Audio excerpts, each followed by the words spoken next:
ರವೆ ಹುರಿದು ತುಪ್ಪದಲ್ಲಿ ಇಟ್ಕೊಂಡಿದ್ದೀನಿ. ಸ್ವಲ್ಪ ಕೊಬ್ಬರಿ ತುರ್ಕೊಂಡು ಇಟ್ಕೊಂಡಿದ್ದೀನಿ. ದ್ರಾಕ್ಷಿ ಗೋಡಂಬಿ ತುಪ್ಪದಲ್ಲಿ ಹುರ್ಕೊಂಡಿದ್ದೀನಿ. ಗಸಗಸೆ ಮತ್ತು ಏಲಕ್ಕಿ ಪುಡಿ ಮಾಡಿ ಇಟ್ಕೊಂಡಿದ್ದೀನಿ. ಇದನ್ನು ಎಲ್ಲ ಸೇರಿಸ್ತಿದ್ದೀನಿ. ಸ್ವಲ್ಪ ಒಂದು ಗೋಲಿ ಎಲ್ಲ ಹಾಕಿ ಮಿಕ್ಸ್ ಮಾಡಿ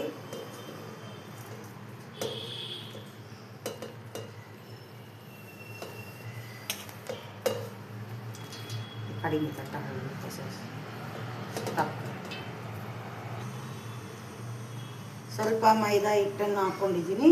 ಅದಕ್ಕೆ ಸ್ವಲ್ಪ ಪಿಂಕ್ ಕಲರ್ ಸಾಲ್ಟ್ ಸ್ವಲ್ಪ ಹಾಕಿ ಮಿಕ್ಸ್ ಮಾಡಿ ನಂತರ ಇದನ್ನು ಎಲ್ಲ ಕಲಸಿ ಎಲ್ಲ ರೆಡಿ ಮಾಡಿ ಇಟ್ಕೊಂಡಿದ್ದೀನಿ ಇದರಲ್ಲಿ. ಈಗ ಅದಕ್ಕೆ ಸ್ವಲ್ಪ ಎಣ್ಣೆಯನ್ನು ಸೇರಿಸ್ತಿದ್ದೀನಿ. ಕಾದಿ ಚೆನ್ನಾಗಿರುವಂಥ ಸ್ವಲ್ಪ ಎಣ್ಣೆಯನ್ನು ಮಿಕ್ಸ್ ಮಾಡಿ 2 ಸೌಟಷ್ಟು ಕಲಸಿ ಮಿಕ್ಸ್ ಮಾಡಿಟ್ಟಿದ್ದೇನೆ. ಈ ಥರ ಕಲಸಿ ಎಲ್ಲ ನೀಟಾಗಿ ಸ್ವಲ್ಪ ನೀರನ್ನು ಸೇರಿಸಬೇಕು. ನೀರನ್ನು ಸೇರಿಸಿ ಚಪಾತಿ ಹಿಟ್ಟಿನ ಅದಕ್ಕೆ ಕಲಿಸ್ಕೊಳ್ಳಬೇಕು. ಕಲಿಸ್ಕೊಂಡು ಎಲ್ಲ ರೆಡಿ ಮಾಡಿಟ್ಕೋಬೇಕು.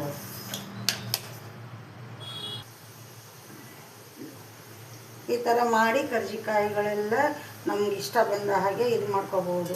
ಯಾವ ರೀತಿ ಬೇಕು ಆ ಥರ ಮಾಡ್ಕೋಬೋದು. ಕೈಯಲ್ಲಿ ಇದು ಮಾಡ್ಬೋದು. ನೋಡಿ ಈ ಥರ ಬರುತ್ತೆ. ಸೂಪರಾಗಿದೆ ನೋಡಿ, ಎಷ್ಟು ಚೆನ್ನಾಗಿದೆ. ಈ ಥರ ಮಾಡ್ಕೊಳ್ಳಿ. ಗರಿಗರಿಯಾಗಿ ಹಬ್ಬಕ್ಕೆ ಮಾಡ್ಕೋಬೋದು.